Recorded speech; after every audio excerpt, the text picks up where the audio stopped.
হ্যাঁ, এটা আমরা আজকে এটা উদাহরণ দেবো, তাই না? কি বলছিলাম বলো, তুমি ছিল ক্লাসে, এটা কখন কাকে বলে বা কখন বুঝবো যে সে বাক্যের মধ্যে এই গুরু চন্দ্রের দোষ হয়েছে?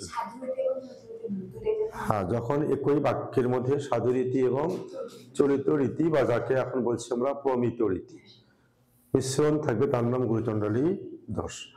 আর সাধারণত কোন কোন শব্দের সাধু এবং এই যে পরিমিত রীতি হয়, কোন কোন শব্দে বলো?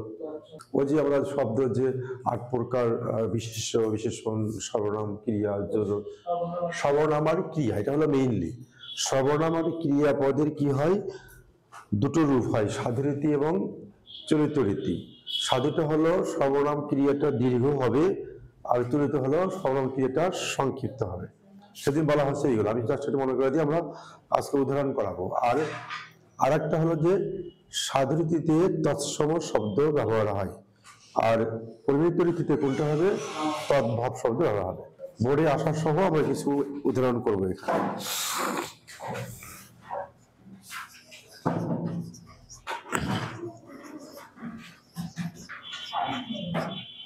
তাহারা বাড়ি যাচ্ছে, বাক্যটা অশুদ্ধ। কেন অশুদ্ধ?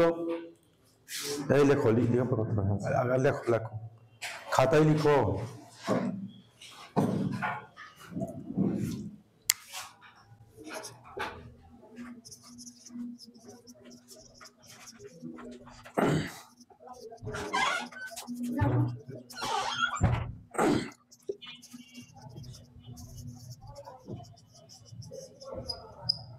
হ্যাঁ, তাহারা বাড়ি যাচ্ছে, বাবা উদ্য ঢাকা যাবেন, চন্দ্র পশ্চিম দিকে উদিত হয়েছে, শ্মশানে শব পোড়ানো হয়। প্রত্যেকটা বাক্য ভুল। কেন ভুল? যে প্রত্যেকটা বাক্যই কোন দোষ? গুরু চণ্ডালী দোষ, মানে সাধু এবং প্রমিত রীতির মিশ্রণ ঘটেছে। কি দিগন্ত, এটা আমার ঠিক করি কি হবে বলো? ভুলটা কোথায় বলো? এটা হলো কি রূপ? সাধু। এটা হলো প্রমিত বা চরিত্র আর কি। তাহারা বাড়ি যাচ্ছে, আমরা কি করব? আমরা ইচ্ছা করলে সাধুরীতি করতে পারি, কিন্তু আমরা করব না। কেন করবো না? আমরা কি বলছি যে এখন আর আমাদের সাধুরীতির প্রচলন নেই, সুতরাং সাধু করবো না, আমরা করব প্রমিত রীতি বা চরিত্র রীতি। উত্তরটা কি হবে এখানে? তারা যা আছে তাই বাড়ি যাচ্ছে। এখন শুদ্ধ হইল। অদ্য মানে কি, তাই না? তোমার জানা হচ্ছিল অদ্য মানে কি। পার্থক্য হলো যে এই যে এটা দেখো, এটা খুব মজার। 2 নম্বরটা আমরা যদি দিয়ে বলি যে বাক্যটা শুদ্ধ করে লিখো, তাহলে কিন্তু যারা এই সিস্টেমটা না বুঝবে তারা ডস খাবে, ভাববে যে কি এটা ভুল কোথায়, ভুল কোথায়, ঠিকই তো আছে। অদ্য অধ্যায় হয়তো যখন বলে এখন বা এটা সেটা, এখন বা তখন, এরকম শব্দ ইউজ করবে। এবং হয় এটা এরকম পিকুলিয়ার অ্যান্সার আমি কলেজে যখন পরীক্ষা নিই তখন দেখি যারা ক্লাস টাস করেনি বা যাদের এটা সম্পর্কে কোনো জ্ঞানই নাই, তারা এমন পিকুলিয়ার অ্যান্সার করে রাখে এগুলো যে হাসি পায় আবার রাগও লাগে। ইভেন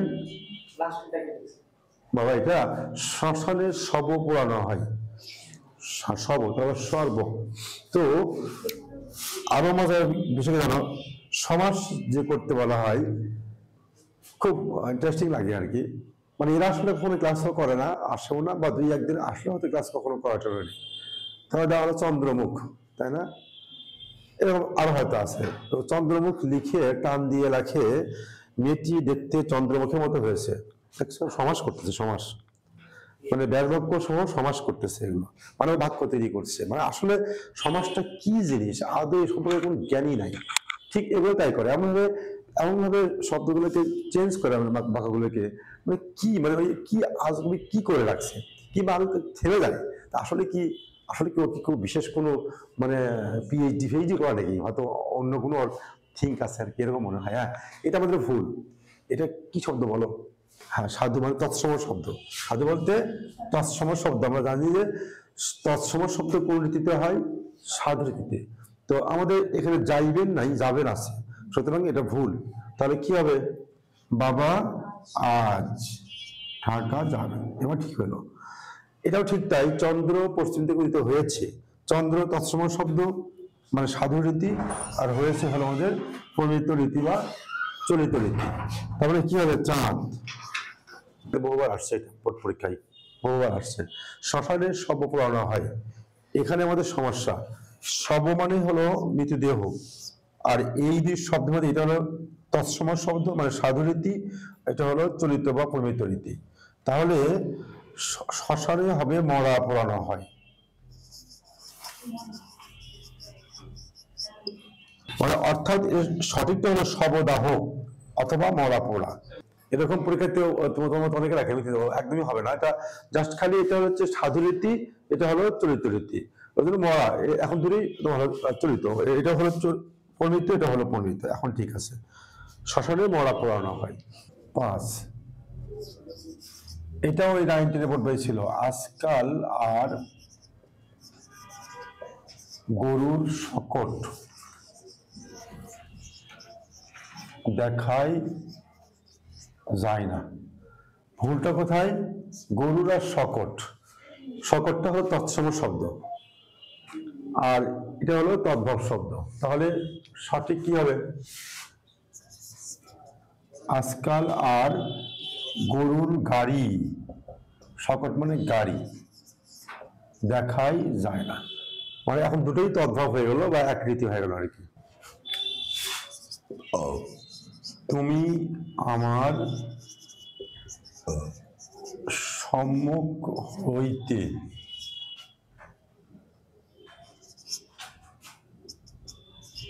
চলে যাও, এখানে কেন ভুল হলো, সম্মুখটা তোমার তৎসম শব্দ সাধু রীতি, হইতেও সাধু রীতি, এটা হলো চলিত, চলিয়া বলে ঠিক হতো, তুমি আমার সম্মুখ হইতে চলিয়া যাও, তাহলে উত্তর কি হবে, তুমি আমার, এটা হবে সামনে, এবার থেকে দিতে হবে, একটু থেকে চলে যাও,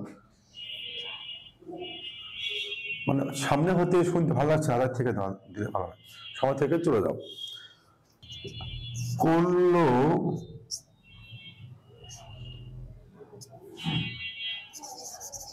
বাবা বাড়ি আসবে, এটা হলো, বলো তো কোনটা ভুল হলো, তো এখন তো বুঝতে না করলো, হ্যাঁ এটা তৎসম শব্দ, আর আসবেন আসিবেন হতো আর কি, কাল, কাল বাবা বাড়ি আসবেন।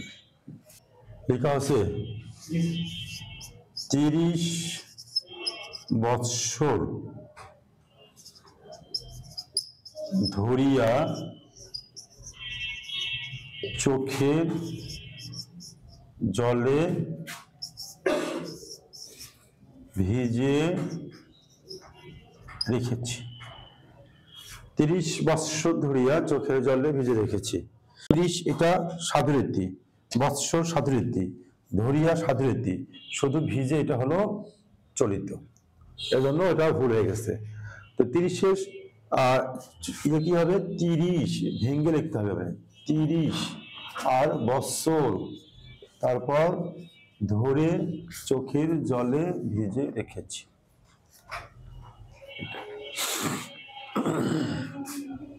8-9 না,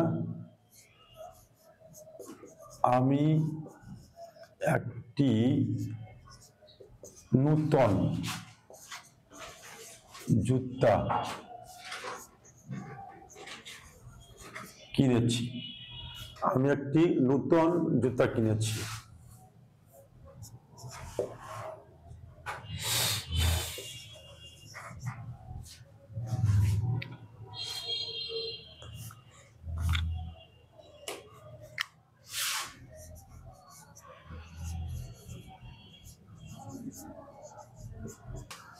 অফিসে যাবেন না, মা আজ অফিসে যাবেন না।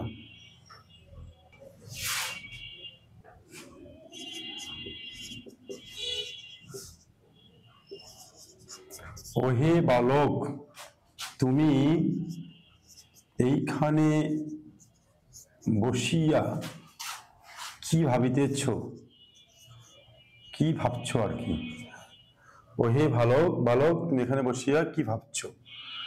হ্যাঁ দেখো, এখানে খুব মজার এটা, এখানে একটু ভুলটা ধরা কঠিন আমাদের জন্য।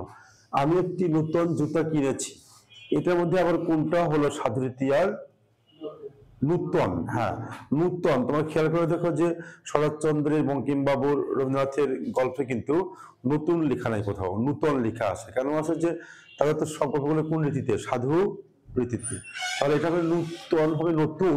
ওহে বালক, তুমি এখানে এখানে বসে, এইখান থেকে এখানে আর বসে কি ভাবছ?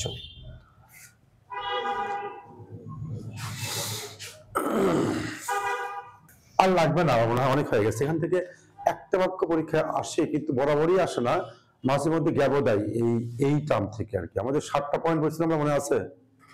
7টা পয়েন্ট এই সিস্টেমের উপরে বা এরকম একটা পরীক্ষায় আসে মাঝে মধ্যে, সবসময় আসে না। তো আমরা যেটুকু জেনেছি এর মধ্যে ইনশাআল্লাহ পরীক্ষা পারবো। আর যা দিচ্ছি এখানে আমরা এর মধ্যেই বেশি আসে। না হলে যেহেতু আমরা সিস্টেমটা বুঝেছি বা নিয়মটা কি, যে একই বাক্যের মধ্যে সাধুরীতি এবং চরিত্ররীতির যে মিশ্রণ, তার নাম হলো গুরুচণ্ডালী দোষ। পরের পয়েন্টটা ছিল হলো বাহুল্য দোষ। এই লেখা হয়েছে। পরের পয়েন্ট হলো কি? বাহুল্য দোষ। এটা খুব ইন্টারেস্টিং, এবং এটা পরীক্ষায় দুটো তো অবশ্যই, মানে ওই যে 8টা বাক্য দিবে না, তার মধ্যে 2টা তো থাকবেই, নিচে 3টাও থাকতে পারে এই একটা পয়েন্ট থেকে। এই পয়েন্টটা আর পদজনিত দোষ, এই দুটো পয়েন্ট থেকে 4 থেকে থাকে 6টা বা 5টা। বাহুল্য দোষ কাকে বলে? ওই নামের মধ্যে সংজ্ঞা আছে, নামের মধ্যেই সংজ্ঞা আছে। বাহুল্য দোষ, না বাহুল্য মানে কি? কে পারবে? এই নামের মধ্যে আছে এটা, বাহুল্য দোষ। মানে কখন একটা বাক্যকে আমরা বলবো যে এই বাক্যটা বাহুল্য দোষ হয়েছে? বাহুল্য শব্দের অর্থ জানলেই হবে। আমরা এটা, এই কথাটা আমরা বরাবরই শুনি। আমাদের মুরব্বীরা অনেকে বলে, এই তুমি বড় বাহুল্য কথা বলো, বাহুল্য কাজ করো। যখন কোনো বাক্যের মধ্যে প্রয়োজনের অতিরিক্ত শব্দ আসবে, তার নামই হলো বাহুল্য দোষ। তবে সবচেয়ে মজার বিষয়টা হলো এই, আমরা আমাদের সমাজে চলতে ফিরতে বা কোনো অকেশনে অথবা কোনো অনুষ্ঠানে আমরা অহরহ এই বাক্যগুলো ব্যবহার করি, এবং সেটা বাহুল্য দোষে দূষিত হয়, কিন্তু আমরা কেউই সেটা বুঝতে পারি না। ইভেন যারা আমরা বলি তারা হয়তো বুঝি যে এটা ভুল হচ্ছে, তবুও আমরা বলি। এই কারণে বলি যে আমি শুদ্ধ বলতে গেলে পাবলিক বা জনগণ বা যারা শুনছে তারা আমার গালাগালি করবে। কেন করবে? যে এই ভুলটাই শুনে আসছে আমরা হয়ে থেকে। সুতরাং যদি এখন শুদ্ধ করে বলি, সেটা শুনতে মানুষ কি হবে? খারাপ লাগবে। তা আমাদের সমাজে ঠিক এখানটাও খুব মজার বিষয়, এটা অনেক বাক্য আমরা অশুদ্ধ শুনে শুনে এটা আমাদের কাছে শুদ্ধ হয়ে গেছে। এখন শুদ্ধ বলতে গেলে কানে বাজে, কিংবা শুনতে ভালো লাগে না, কিংবা যারা সাধারণ মানুষ তারা গালাগালি করবে। কোন মাস্টার কথা কয় বাহি ক্ষেত্রে, মাস্টাররা ঠিকঠাক কথা কবে না, ছাত্র আজকাল শিখবে কোত্থেকে, এরকম নানা মন্তব্য করবে আর কি। এবং অনেক জায়গাতে কিন্তু ভালো ভালো জায়গাতে কিন্তু ভুল বাক্য লেখা আছে। আমরা অহরহ মাইকে বলি যে আমি সকল শিক্ষক শিক্ষিকাগণকে মঞ্চে আসার জন্য অনুরোধ করছি। এটা মাইকে বলি, আমি নিজেও বলি। আমি জানি যে এটা ভুল, তবুও বলি। কেন বলি? আমি যদি সকল আর গণের মধ্যে একটাকে বাদ দিই, তাহলে শুনতে ভালো লাগবে না। আমি শিক্ষক শিক্ষিকাগণকে, কেমন জানি কানে বাজবে না? কিংবা আমি সকল শিক্ষক শিক্ষিকাকে গণ বললাম না, অথবা বৃন্দ বললাম না, সেটা মনে হয় কানে বাজবে, কিন্তু ওটাই সঠিক। সকল আর গণ কি হলো? দুটো হলো না? দুটো শব্দ মিলে একটা ইউজ করতে হবে, কেননা ওই দুটো দিয়ে কি প্রকাশ করা হয়? এক বচন থেকে বহু বচন। অর্থাৎ এখানে আমরা একটু কাম টু দা পয়েন্টে আসি। বাহুল্য দোষ বলতে জেনারেলি যেটা বললাম আমি, যে বাক্যের মধ্যে যখন প্রয়োজনের চাইতে শব্দ বেশি আসে, তার নাম বাহুল্য দোষ। সেটা কোন ধরনের শব্দ? আমরা যে এক বচন থেকে বহু বচন করি, আমরা 9, 10 বই পড়েছি, মনে আছে নিশ্চয়, যে আমরা অনেক সময় এক থেকে বহু বচন করার সময় বাংলা শব্দের সাথে কি করি? বিভিন্ন শব্দাংশ বা লগ্ন যুক্ত করি। মনে আছে কি? ওই যে শব্দ ও পদের প্রয়োগ একটা অধ্যায় আছে 9, 10 বই, শব্দ ও পদের প্রয়োগ। সেখানে ছিল যে লগ্ন 4 প্রকার: বচন, বিভক্তি, নির্দেশকার, বলক। বলা ছিল যে শব্দ যখন পদে পরিণত হয়, তখন শব্দের শেষে কিছু শব্দাংশ যুক্ত করতে হয় তার নাম হলো লগ্ন। লগ্ন কত প্রকার? 4 প্রকার। তো এই যে এক থেকে বহুতে প্রকাশ করতে গিয়ে আমাদের শব্দের সাথে কিছু লগ্ন যুক্ত হয় কিংবা শব্দাংশ যুক্ত হয়, যেমন গণ, গুলো, বিন্দু, রা, রাজি, সব, সমূহ, মণ্ডলী, বর্গ, রাজি, রাশি ইত্যাদি। তো সাধারণত এই পয়েন্টে কি হয়, বহুবচন প্রকাশক শব্দ একের অধিক ব্যবহার হয়, কিন্তু আমরা বুঝতেই পারি না, এটা অটো হয়ে যায়। আমরা লেখার সময় লিখে যাই, বলার সময় বলে যাই, ওই যে আমাদের অভ্যাস হয়ে গেছে, আমরা ভুলটাই যেহেতু শুনছি শিখছি আর ওটা বলে হয়ে গেছে অভ্যাস, সুতরাং হয়ে যায়, অটোমেটিক হয়ে যায়। ওই যে একটা গল্প আছে না, এটা মনে বলছিলাম মনে হয়, বগুড়াতে আমরা জোড়া কথা বলি, অঙ্ক টঙ্ক, ভাট্টাত, ব্যাপার স্যাপার, নামাজ টামাজ পড়ছি রে ভাই, তামাজ, টঙ্ক, স্যাপার অর্থ হয় কোনো কি? অর্থ নাই, কিন্তু আমাদের এটা, আমরা বিশেষ করে উত্তরবঙ্গের লোকদের এটা অভ্যাস, আমরা এটা বলি, এটা আমাদের অজান্তেই হয়ে যায়, কি মূর্খ কি শিক্ষিত সবাই বলি। এই গল্পটার অর্থ হলো এই যে যার যেটা নেচার, যার যেটা মূল, যার যেটা বুৎপত্তি, সেটা কিন্তু অটোমেটিক হয়ে যায়, ওটাকে রোধ করা যায় না। অর্থাৎ কেউ যদি বলে, বগুড়ার লোকেরা আমি বলি ভাই, ক্যারে ক্যাঙ্কা আছু ভাই, হ্যাঁ ভাই বলি, এটা আমাদের কি? এটা আমাদের ঐতিহ্য, আমাদের আঞ্চলিকতা, কেন বলবো না আমরা? তো এই আমরা জোড়া কথা বলি, সমস্যা কি? এটা আমাদের অভ্যাস। তো ওই রকম আর কি অটো হয়ে যায়, ঠিক এখানেও তাই। এই যে জোড়া অর্থাৎ বহুবচন প্রকাশ করার শব্দগুলো মানে এমনি হয়ে যায়, এভাবেই আমরা শিখছি বা বলে আসছি, যে কারণে আমরা বুঝতেই পারি না যেখানে কি হচ্ছে, ভুল হচ্ছে বা এটা ভুল, আমার মনে করি ঠিকই আছে আর কি। যাই হোক, তাহলে আমরা শেষমেশ কি বললাম, যে এক বচন থেকে বহুবচন প্রকাশ করার জন্য যে সমস্ত লগ্ন বা শব্দাংশ যুক্ত হয়, সাধারণত এই বাক্যগুলোতে সেই শব্দাংশগুলো কি হয়? ডাবল হয়। তার নাম হলো কি দোষ? বাহুল্য দোষ। যেমন আমরা একটু এখানে বহু উদাহরণ আছে, আমরা উদাহরণ লিখি, অনেক উদাহরণ লিখতে হবে, কিন্তু একটা আমরা লিখি যে সকল পণ্ডিতগণ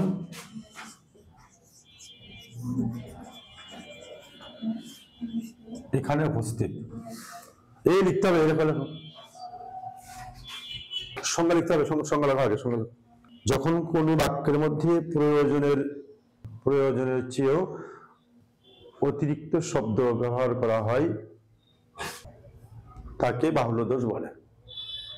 এখন উদাহরণ লেখো, উদাহরণ লেখো, সকল পণ্ডিতগণ এখানে উপস্থিত। এখন তোমরা বলো তো কোনটা ভুলটা কোথায়, এখানে বেশি কোথায় আছে? হ্যাঁ, গণ আছে, সকলও আছে, এই যে এই দুটো যে কোনো একটা হবে, দুটোই হচ্ছে বহুবচন প্রকাশক শব্দ, যে কোনো একটা হবে, সকল পণ্ডিত অথবা পণ্ডিতগণ। শুদ্ধ করার সময় কিন্তু যদি কেউ লেখে পণ্ডিতগণ এখানে উপস্থিত, সেটাও হবে, যদি কোনো শিক্ষার্থী লেখে সকল পণ্ডিত এখানে উপস্থিত, সেটাও হবে, তবে গণটাই বেশি বেটার হয় আর কি। তো সমস্যা একটা দিলেই হবে, গণটাই বেটার। কেন বলতো? এখানেও যুক্তি আছে আর কি, পণ্ডিতগণ এখানে উপস্থিত, সকলটা বাদ দেওয়াই বেটার হবে আর কি। কেননা আমরা 90 পড়েছিলাম যে মানি প্রাণীর ক্ষেত্রে গণ, বিন্দু, মণ্ডলী, বর্গ, চারটা না? গণ, বিন্দু, হ্যাঁ এই চারটা, গণ, বিন্দু, মণ্ডলী, বর্গ, এই চারটা কোথায় হয়? মানি প্রাণীর ক্ষেত্রে। তো পণ্ডিতরা তো মানি নাকি? হ্যাঁ, মানি প্রাণী, অর্থাৎ যেগুলো সম্মানী বা উন্নত প্রাণী, সেক্ষেত্রে পণ্ডিতগণ। তবে হ্যাঁ, তবে এখানে কিন্তু যদি কোনো শিক্ষার্থী সকল দিয়েও করে, গণটা না দেয়, সেও নাম্বার পাবে, কারণ এখানে অত সূক্ষ্মভাবে দেখা হবে না, সে যে বুঝছে এখানে যে এই দুটো শব্দ একটা ইউজ করতে হবে, নাম্বার পেয়ে যাবে সে। এবার আসি, আর এখানে অনেক আছে কিন্তু প্রচুর লিখতে হবে। 2 নম্বর হলো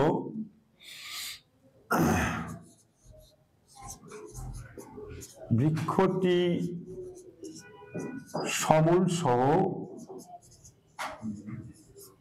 উৎপাটিত হয়েছে। বৃক্ষটি সমূল সহ উৎপাটিত হয়েছে।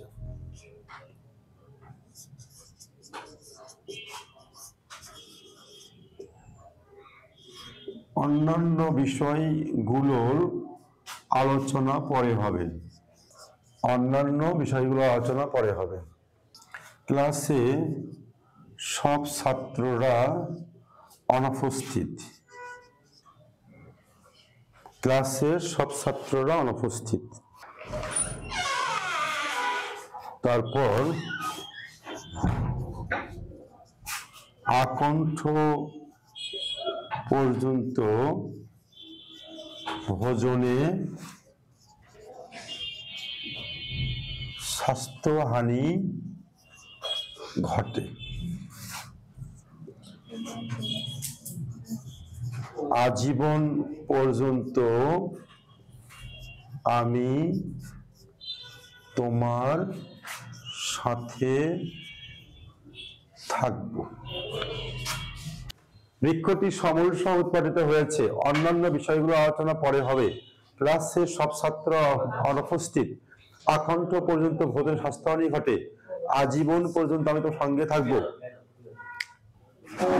অন্যভাবে প্রতি ঘরে ঘরে হাহাকার। কিন্তু ঘর, অন্যভাবে প্রতি ঘরে ঘরে হাহাকার, ঘরে ঘরে হাহাকার। এই আকণ্ঠ নয় ঠ বাবা, আকণ্ঠ পর্যন্ত ভোজনে স্বাস্থ্যহানি ঘটে। আচ্ছা আমি ঠিকঠাক করি, যদি সে জায়গা হয় না সমস্যা হয় লেখা। একটু হাত চালু করো, হাত চালু করো, সবাই লেখো। এগুলোই পরীক্ষায় আসবে, পরীক্ষায় আর বাইরে আসবে না। আমি যা পড়াবো এখানে এ বাক্য পরিবর্তন সব পরীক্ষায় কমন পাবা। অন্যভাবে সরেয়া নয় নয় আকার, মানে অন্য অভাবে, ওটা একসাথে। অন্যভাবে প্রতি ঘরে ঘরে হাহাকার। Important class. এই ব্যাকরণগুলো যা আমি করাবো সব পরীক্ষা এখান থেকে আসবে। দেখি আমরা ঠিক করি, আমি তোমরাই করো, তোমরা নিজেরা করলে বুঝতে পারবা সেটা ভুল হবে না। কি মারিয়া, এটা তো বুঝছি কোনো ভুল ঠিক না, লিখছো না, উত্তর লিখছো এটা বলো তুমি। হ্যাঁ হ্যাঁ, দুভাবে হবে, মূল সহ হবে অথবা সমূলে হবে। সমূলে উৎপাদিত হয়েছে অথবা মূল সহ। সমূল মানে মূল সহ, সহটা একটা হবে আর কি। বৃক্ষটি মূল সহ উৎপাদিত হয়েছে, উত্তর লেখো লেখো, অথবা সমূলে। তো মূল সহই লেখো, দরকার নাই ওই সটা বাদ দাও। বৃক্ষটি মূল সহ উৎপাদিত হয়েছে। অন্যান্য বিষয়ের আলোচনা পরে হবে, অথবা বিষয়গুলোর আলোচনা পরে হবে। হ্যাঁ, ওটা শুনতে ভালো লাগে, অন্যান্য বিষয়ের, হ্যাঁ ওটা শুনতে ভালো লাগে, শ্রুতিমধুর হয়। তাহলে গুলো বাদ দাও, দিয়ে রাখো যে অন্যান্য বিষয়ের আলোচনা পরে হবে। ক্লাসের সব ছাত্র অথবা ছাত্ররা, সব আর এটা। আর আকণ্ঠ পর্যন্ত কি হবে? না না, আকণ্ঠ, আকণ্ঠ মানে হলো কণ্ঠ পর্যন্ত। আকণ্ঠ শব্দটা যদি আমরা ব্যবহার করি তাহলে হয় কণ্ঠ পর্যন্ত। তার মানে আকণ্ঠ আবার পর্যন্ত, অর্থাৎ এখানে হয় হবে আকণ্ঠ ভোজনে অথবা কণ্ঠ পর্যন্ত ভোজনে, অর্থাৎ আর পর্যন্ত যে কোনো একটা বাদ যাবে। কণ্ঠ পর্যন্ত অথবা আকণ্ঠ ভোজনে। আকণ্ঠ মানেই তো কণ্ঠ পর্যন্ত। আমরা সমাস করছি, এটা হচ্ছে অব্যয়ভাব সমাস। এটাও সেম, পরটাও সেম। দেখো পরটা একই, যে জীবন পর্যন্ত অথবা আজীবন আমি তোমার সঙ্গে থাকবো, যে কোনো একটা। 7 নম্বর কি হবে? প্রতি ঘরে ঘরে, তিনটার মধ্যে প্রতি বাদ দিলে ঘর থাকবে দুটাই। আর যদি আমরা একটা ঘর বাদ দিই তাহলে আবার হবে কি? অন্যভাবে প্রতি ঘরে হাহাকার। প্রতি রাখলে পরে ঘর থাকবে একটা, আর প্রতি বাদ দিলে ঘর হবে দুইটা। অর্থাৎ আমরা হ্যাঁ হ্যাঁ সেটাই, আমরা প্রত্যেকটাই কিন্তু দুভাবে করতে পারি, অন্যভাবে ঘরে ঘরে হাহাকার। এরকম আরো একটা বাক্য দেখো আমাদের আসে, মোটামুটি হয়ে গেছে। আমরা আগামী ক্লাসে আমি একটু বোর্ডে দেখে আর যদি 2-4টা থাকে দিয়ে আমরা এই আইটেমটা শেষ করে দেবো। যেগুলো আসার মতো সব দিয়ে দিয়েছি। পরবর্তী সময়ে যত চাকরি পরীক্ষায় যাবা, বিশেষ থেকে শুরু করে যত ফার্স্ট ক্লাস চাকরি পরীক্ষা, প্রত্যেকটা চাকরি পরীক্ষার বাংলা কোশ্চেনের মধ্যে এই টাইপের একটা থাকবেই। বলবে নিচের কোন বাক্যটি শুদ্ধ, 4টা বাক্য দিবে। যারা আমরা এটা ভালো করে বুঝবো না তাদের কাছে মনে হবে কি 4টাই ঠিক আছে, ভুল আবার কোথায় গো, কোনটা এখানে ভুল ধরতেই পারবে না। আর যদি এটা ঠিকঠাক বুঝি আমরা একেবারে নিমিষে আমরা বুঝতে পারবো যে কোনটা সঠিক বাক্য আর কোনগুলো ভুল। জি।